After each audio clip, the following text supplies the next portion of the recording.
Welcome to Let's Talk Faith and Aid, brought to you by the Humanitarian Collaborative at the UVA Batten School of Public Policy, a limited podcast series exploring how faith can drive humanitarian action and how it might inspire a renewed call for compassion and collective response. I'm Sanjana Jaiswal, a student fellow with the Humanitarian Collaborative. In this episode, we will explore a question at the heart of humanitarianism, especially amidst changing ideologies and funding cuts. How can we spark public empathy for today's greatest humanitarian challenges? The fundamental issue, as I see it, is how do you mobilize compassion? That's something that humanitarianism has always had to deal with. That's Professor Michael Barnett, an author and scholar of international affairs at George Washington University, who has built an illustrious career examining the politics, ethics, and evolution of humanitarianism. In our discussion, he argues that our very understanding of humanity and compassion has expanded in the last 100 years. One of the things that, in my view, has happened since World War II is that there's been an expansion of the meaning and the practices of humanity so that anybody suffering anywhere in the world can now be narrated. Their stories matter. That would not have been the case a century ago. But as the humanitarian sector becomes more institutionalized and secularized, as needs continue to grow and almost overwhelm us, and as certain contemporary political positions are reshaping who we need to feel compassion for, there are also questions about whether and how looking at faith could bolster the call for global humanity. The humanitarian world, which is exactly your point, has decided that we need to cleave off religion and call it faith-based versus something else that's humanitarianism that doesn't need any kind of modifier. That's the real one, this humanitarian, and then there's faith-based, which is different, when in fact I think everybody operates with faith.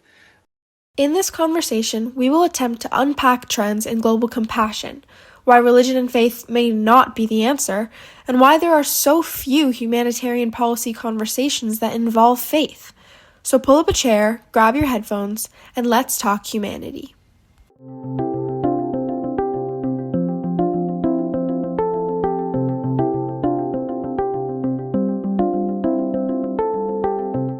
Today on the podcast, we're honored to welcome Professor Michael Barnett, an internationally renowned scholar and current professor at George Washington University.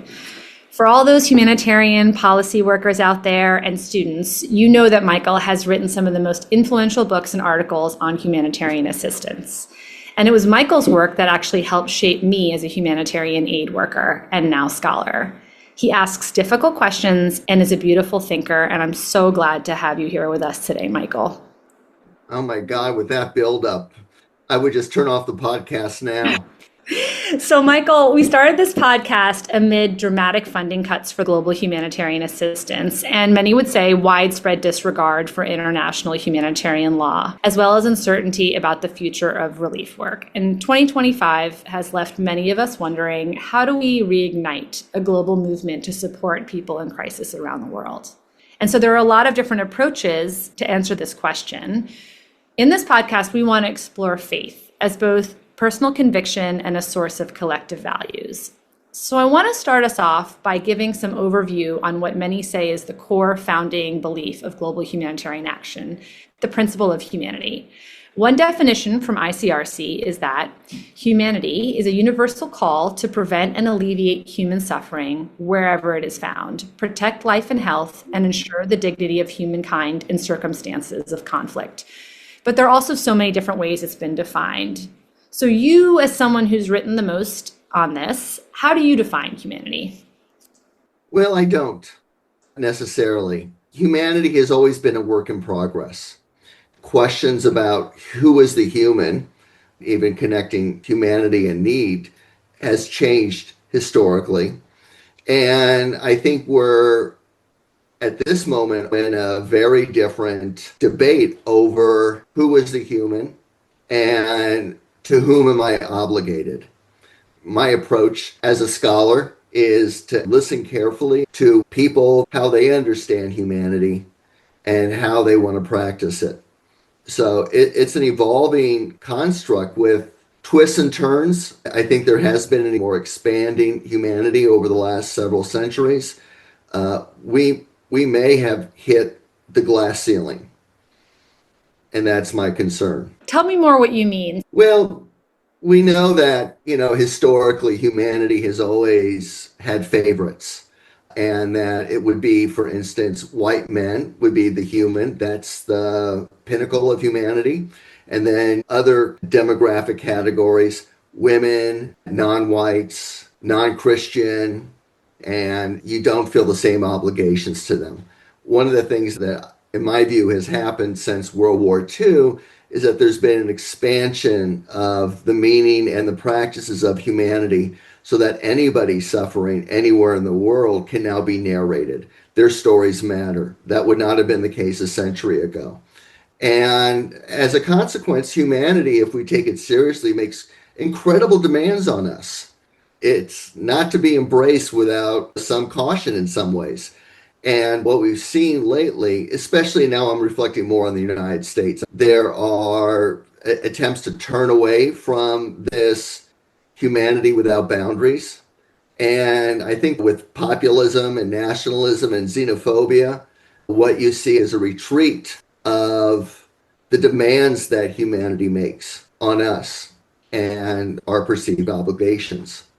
So the question that I'm thinking about following on from what you're saying is, in our podcast, we're trying to think about if and how we can use arguments of exploring individual faith, personal conviction, collective values as a way to maybe start to expand again this definition of humanity, or to renew this call for the humanitarian imperative, or to counter these narratives of we shouldn't have compassion for people in other countries.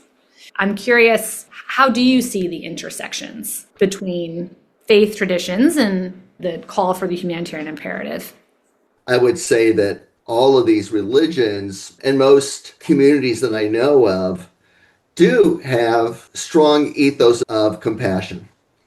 And so one of the big challenges philosophically is, how do we think of our obligations to others, to distant strangers, to those who are not part of our community? I begin first with, who's your compassion to? And so while everybody can say I'm compassionate towards everybody, in fact, in practice, that's not really the case. Compassion, I think, is always circumscribed, if only for very practical reasons, that we can't be compassionate to everybody all the time. As political theorists, suggest, we would just crumple and die. We'd be overwhelmed. The other is that most religions have lots of debates then over these issues of compassion. J.D. Vance and the Pope have a very different idea of what compassion means for Catholics. And the Pope gently responds and says, no, Jesus didn't say we start with our own. Jesus said, as the Good Samaritan, we love everybody. Love thy neighbor. Remember, JD? So you do have, as you know, in the Buddhist tradition, there are a variety of, and we can see this, where some preach nonviolence, but we also know there are communities that preach violence against certain others. So it's not so straightforward and it's not so simple. And I think part of it is, if you look at most religions with lots of text, you can find anything in there to justify what you want to do today. They provide so much material that in many ways what you find is that people cherry pick. They cherry pick all the time. That's the interpretation that I find that resonates with my idea of my faith. And not everybody feels the same way. And so I guess what I'm cautioning against is a form of essentialism that reduces a religion to a set of core principles that necessarily and always drive practice in the same direction. Is that why you think most formal humanitarian policy discussions never talk about faith? Thinking about my 20 years of time being in the UN and having humanitarian policy discussions, I don't remember any conversation where we ever talked about faith. Is it because of the history of focusing on conversion, or is it because of what you're saying in terms of, even though a lot of people will say my version of compassion is supposed to be expansive, it actually isn't? I agree with you. I find it curious. The humanitarian world, which is exactly your point, has decided that we need to cleave off religion and call it faith-based versus something else that's humanitarianism that doesn't need any kind of modifier. That's the real one, this humanitarian, and then there's faith-based, which is different. When in fact, I think everybody operates with faith. I've had discussions with people in MSF, for instance. If you're going to find a secular organization, that's a pretty good one to look at. And some of their past presidents are deeply religious. One of them told me that he had been thinking about going into a seminary to become a Catholic priest. But there has been a history of conversion that when a lot of the first post-World War II humanitarian organizations got started, like World Vision International, they were rice bowl Christians. You know, they were coming from sort of the Billy Graham tent of evangelical Christianity, and they would have big revival meetings early on in South Korea and other places where they first set up. And, you know, that was not cool with most humanitarians who you just felt like that was overstepping the boundaries. But if you look at a lot of these faith-based organizations, again, World Vision is a good example, started in the 1980s, became much more technocratic. And the technocratic values pushed out the religious values. And at the end of the day, you know, you could say, as a World Vision aid worker, you know, I'm doing this for Christ. But if you're digging a well, you're just digging a well. You know, there's just technical demands there. And so you don't need to talk about why you show up. There was a sense that we keep these two things apart as much as possible. That secularism of the international also trickles down to fields like humanitarianism. I guess what I'm interested in, as you said earlier, everyone has a faith-based perspective. And so given that, do you think that there are any advocacy opportunities right now where faith could be some sort of a unifying value that allows us to renew momentum for interest in global humanitarian aid, or get us back to what you started with, the most expansive definition of humanitarian assistance? You know, that's such an important question, and I hear others struggling with this because the fundamental issue, as I see it, is how do you mobilize compassion? That's something that humanitarianism has always had to deal with. And it's almost to say that, yeah, maybe we can find compassion as something that's essential to all humans. It's something that all humans feel most of the time. But there's a long way to go from compassion to actual acts of care. Getting people to feel compassionate is something that may be a resource that requires nurturing for it to develop and become meaningful. How do I tap into what motivates you at any one time? I think the question, if we're talking about we as the West, it's a deeply secular society. It's not clear that making religious appeals works.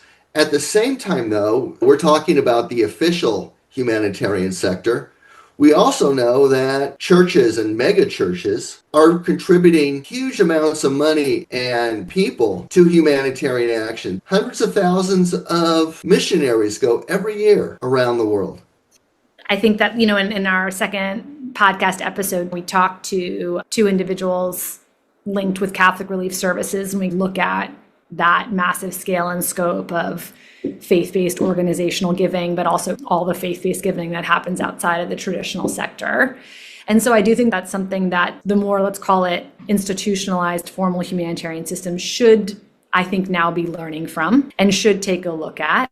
The interesting thing that I would say is I do think even if formalized religion is less than what it used to be in the United States, I do think there's an uptick in the amount of young people that are starting to think more about faith again. In addition to that, I think there's a lot of young people who also think about wellness, right? There's a lot of talk of compassion and empathy.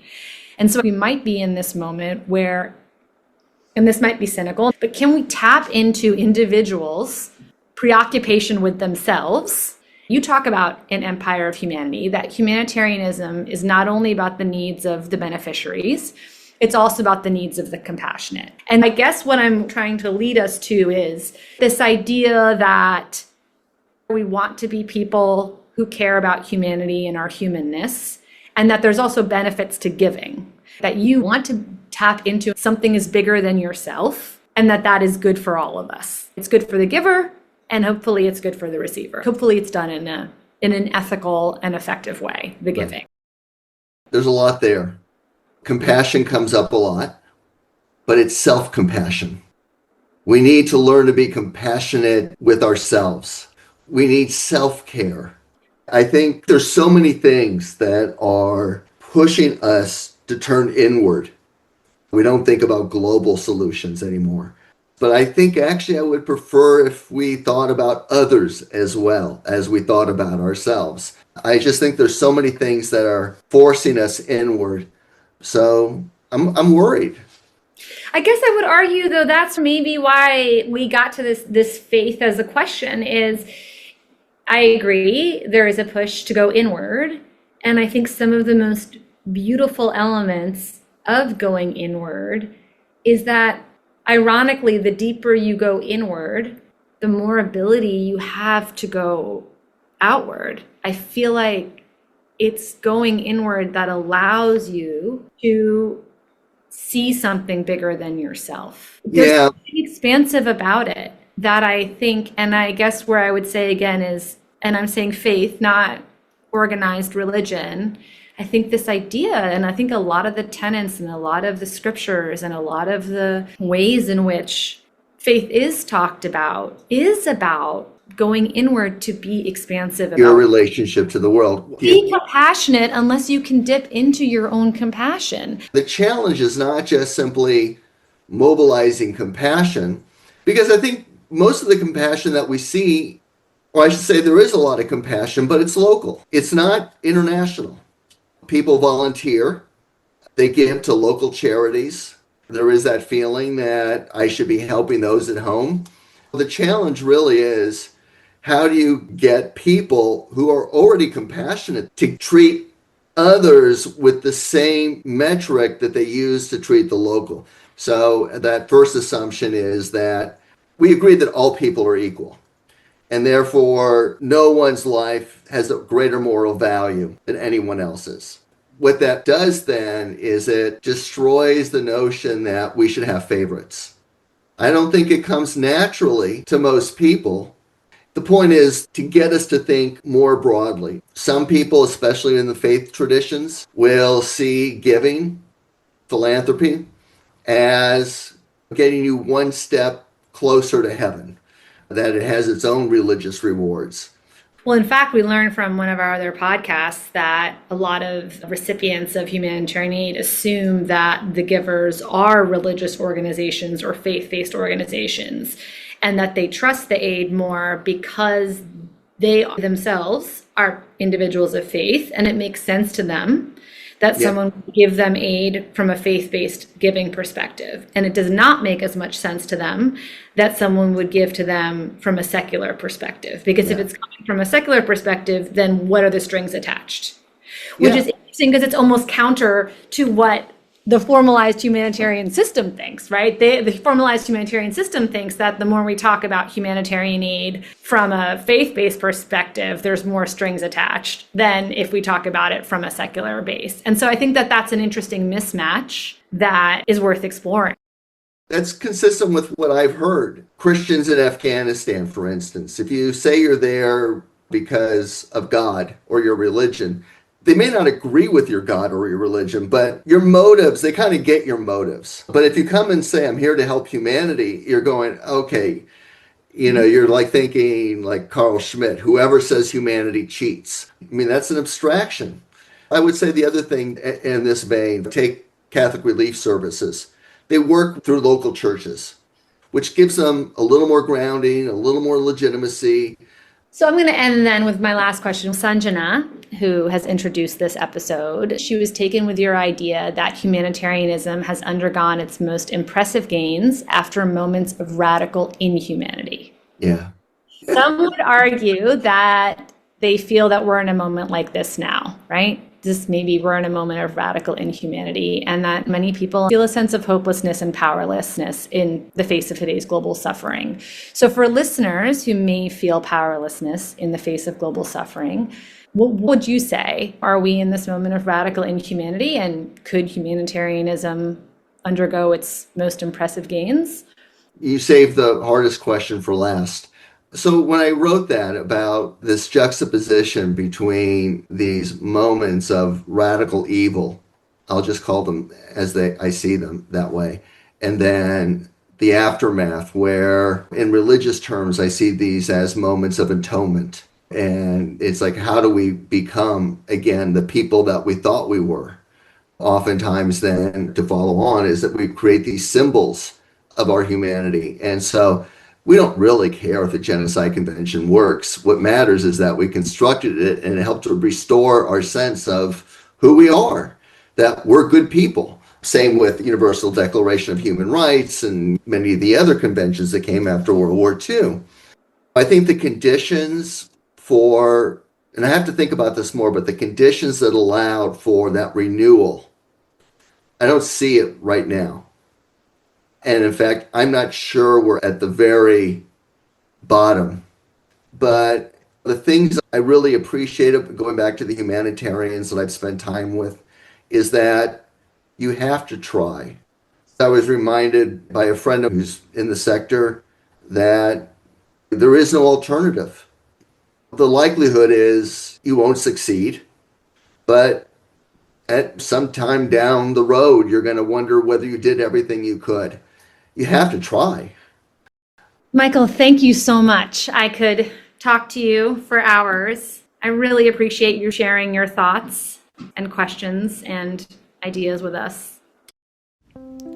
Thank you so much for listening to this limited edition podcast from the UVA Batten School of Leadership and Public Policy's Humanitarian Collaborative. If you enjoyed this episode, consider sharing it with your friends and followers, and visit our website for more resources.